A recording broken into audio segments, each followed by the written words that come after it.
We're here live at the Man Cave 2.0 with legendary DJ Babyface. What's going on, brother? Peace, brother. Listen, this is a friend of mine, y'all, so we go back a little bit, so this thing gonna be real raunchy here. Shout out. Hey, listen, man. Good to see you, brother. I appreciate the interview. I appreciate you traveling all the way to Virginia to give me the opportunity to interview you, brother. Yes, sir. So my first question for you is just tell me how your career started and a little bit about background about yourself, brother. Well, I was 15 years old in 1979. I was in the club scene as a young kid, and one of the guys that really inspired me to be a DJ was Disco Chuck. Disco Chuck is known for building speakers and sound systems, but he was a hell of a DJ. How could I say Mr. Kelly Willoughby? Own New Experience, Disco 55, but he was a hell of a DJ too. So, you know, back in the day, we had to recognize where we come from. Where we come from is the guys that paved the way for us. Eric Briscoe, DJ Slim, Kasim, of course. Then you had Gold Productions, Herb and Terrence. You had DJ Deluxe, DJ Shep. You had DJ Jaha. These were the guys that I looked up to. Because when I was coming up, I had to learn the craft. And that's one of the problems we have today. That these guys don't learn the craft. They know the sync button. They know the CD. You know, but you know, we had to remember the guys that paved the way for us. Like today, a lot of DJs don't recognize the guys that came before them. What they do, they look down on us. When I say us, you say Mr. Paul Scott, Mr. Mark Thompson. Oh man, who else can I name? Paul Scott, Mark Thompson, yeah, Iron Balls, guys like that. You know, guys that really gave us the knowledge how to learn how to count beats per minute, carry crates of records. You know, we had to learn the craft. It was a craft of DJing. DJing is not just putting on a CD, banging two records together and think you the man. We getting to get here, huh, Mr. Babyface? Oh, for sure. I'm gonna be real about it because see, when I came up in 1979, we didn't have all these DJs. Oh, I forgot two more. DJ Phil. You had the California DJ Barry. These guys paved the way for us. They paved the way that we can appreciate music today other than just being a record player. A DJ meant that you know how to put a sound system together. A DJ meant you had to carry crates of records to a party. A DJ meant you learned music. You learned music, not just a record. I like the way that sounds, brother Babyface. All right, and taking it a step further, I would like to ask you, so with that being said, where do you feel the DJs are going with this thing today? How do you feel about that? What, you know? It's too much backbiting. It's too much backbiting in DJing today. You know, always go back to when I was coming up. We didn't shine on people. We invited, if I played in the club, yo man, come play with me, do a set. Today, they don't want you to do that because they think you're better than them and you think you're trying to take their job. See, it wasn't like that back then. Back in the day, it was, I watch your back, you watch my back. You my partner, I hook you up with a job, you hook me up with a job. You can't get that today. Everybody's for themselves today. And that's not what DJing is about. DJing is a fraternity. DJing is a fraternity where I'm my brother's keeper.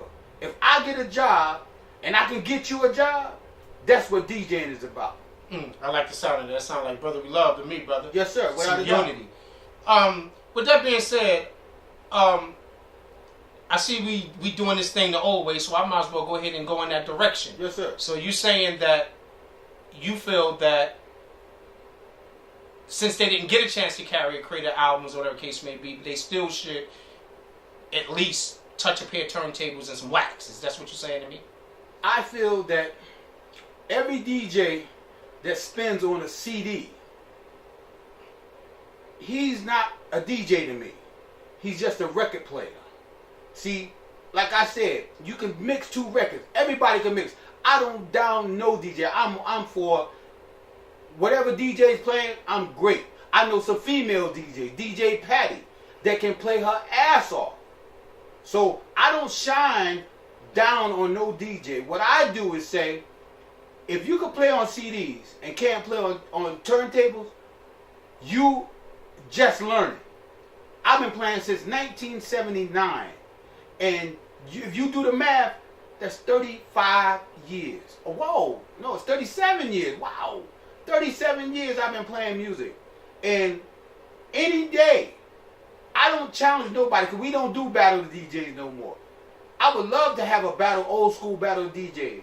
Nothing but wax, no sync button. Because I'm from the DJ police. I'm the general. I say sync buttons are against the law. And I tell you that I don't shine on no DJ, but any given day, any DJ got anything to say about what I say, let's get on a set of turntables and play some records. See, I know the quality DJs that can play on turntables. I know them. I came up with them, and I respect them all.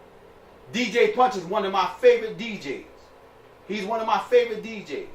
But see, what happens today is a lot of DJs talks about Tony Humphries. They talk about Little Louie Vega. They talk about Joe Claussell.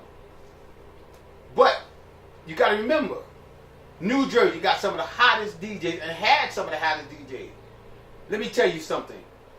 Look at these DJs today. They're great. Tony Humphries is a great DJ, great producer. Louie Vega, great DJ, great producer. Joe Claussell, great DJ, great producer. But you forgot about Mark Thompson, one of the first DJs I've ever seen do a 3 turntable mix and hold it. One of the first DJs I've ever seen take a reel-to-reel with a razor blade and a white chalk and do a remix. Not in the studio with buttons and slides, with a razor blade and a white chalk pencil.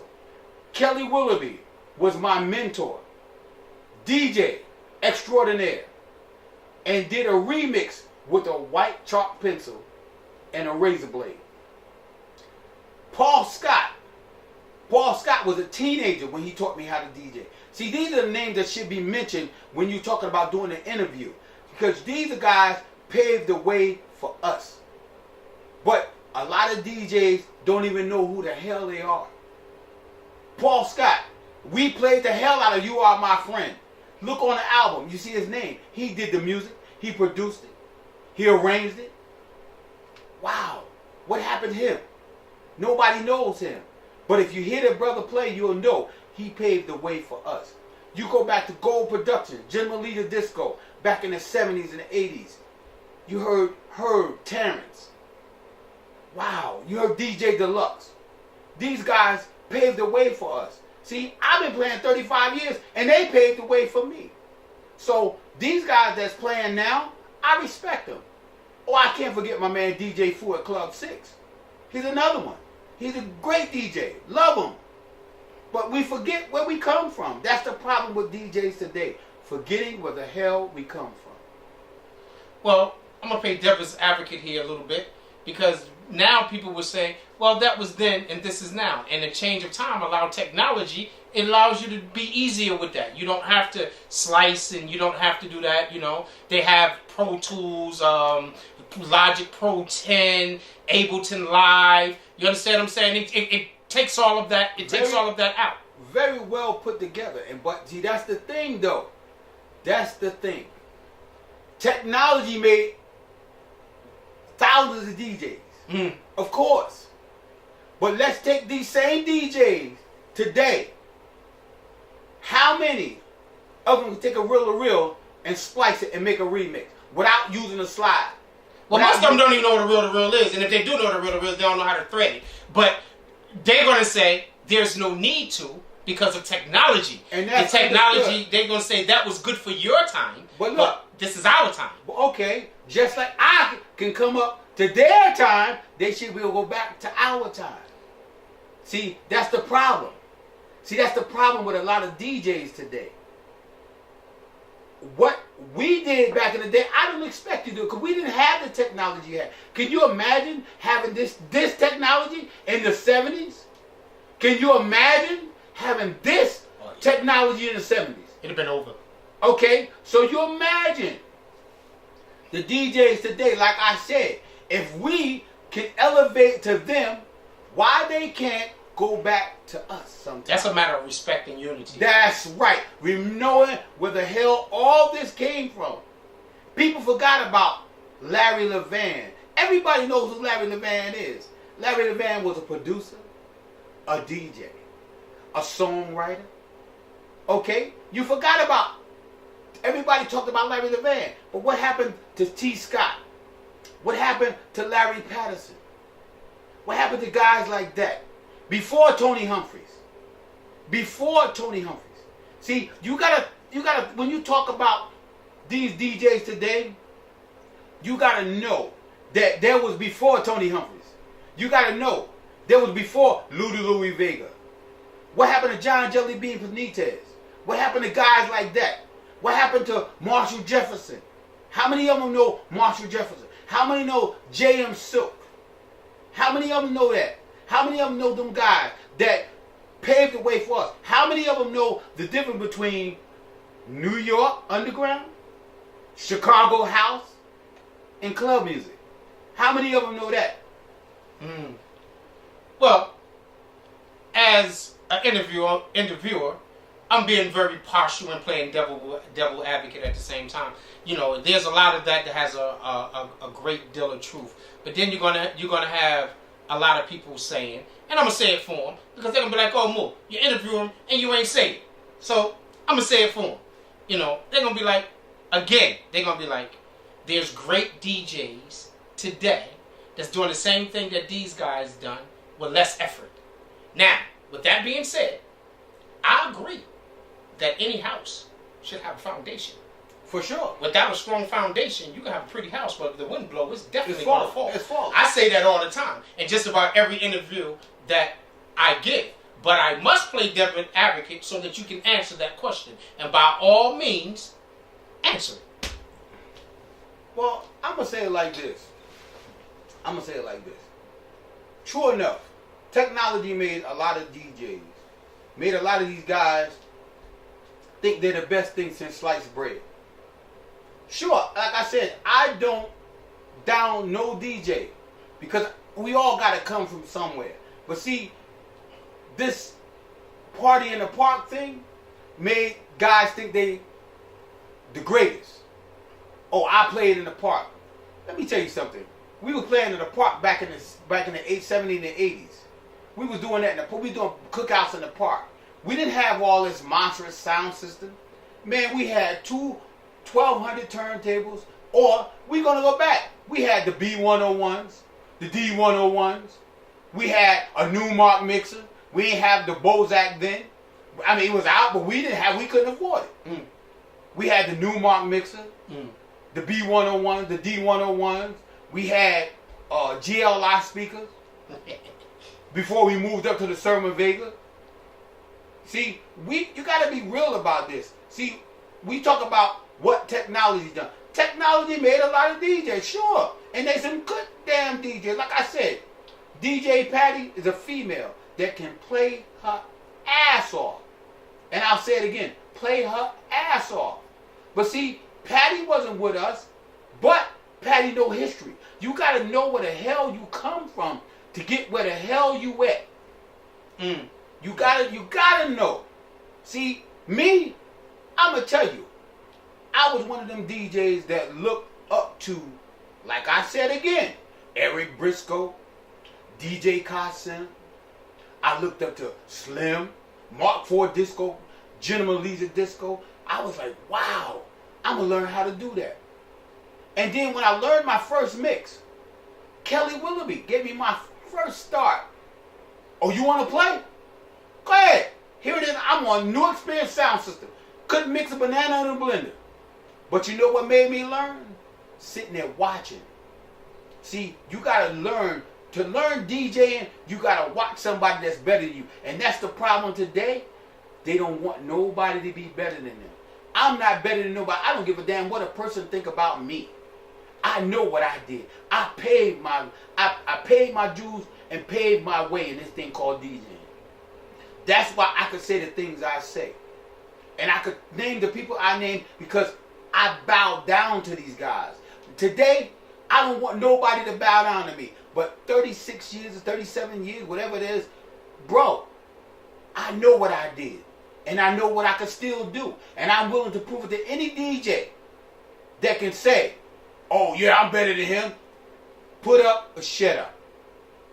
Woo, sound like a challenge to me. And if y'all want to do that, the Man Cave will definitely host it. Hey, it is what it is. And you're hearing it live, straight from the horse's mouth, from DJ Babyface. With that being said, DJ Babyface, and with the challenge being issued... No, no challenge. You just said anybody just said. No. I said, again, I don't challenge nobody. But I said, if they think I'm a washed up DJ, I could prove it better than I could say it. That's a challenge. Well, you call it a challenge. That's a challenge. If you call it that's a challenge all day, every day. If you call that's just like somebody saying, I can't fight in karate. And I said, listen, or I can't do kata no more in karate. And I said, anytime you feel like it, we can get it there. Well, that's a challenge. Okay, well, as you say, my brother Mustafa, is a challenge. Call it a challenge or call it whatever you want to call it. But like I said, the difference is we got to play nothing but wax on turntables. Okay, with that being said, and me playing devil's advocate. You sick. Listen, brother. With that being said, Babyface, what would you like to say to the people, to the public, to the community, to the house world, to everybody? What would your words be to them? My words to them is, keep doing what you're doing. God bless. Listen, this is something that I put 35, I got it all messed up. I knew it was about 35, 37 years, whatever. Something I put my heart and soul into. Keep doing what you're doing. Like I said, God bless you all. And that was DJ Babyface live at the Man Cave 2.0. You heard it real right here. Peace. Peace.